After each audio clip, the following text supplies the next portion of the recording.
الحمد لله. في قلب كل مؤمن نبع اسمه الخشية من الله، الخوف من الله، الرهبة من الله.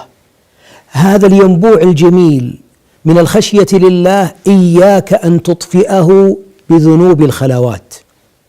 إياك إذا أتى الظلام أن تستتر بالظلام، فإن الذي خلق الظلام هو الله.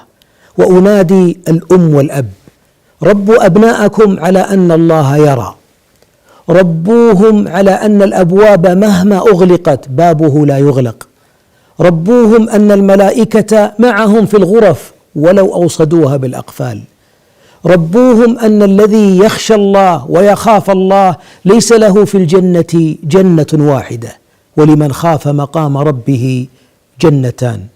ربوهم على أن من دعاهم وراودهم على العفاف يقولون: معاذ الله إنه ربي أحسن مثواي.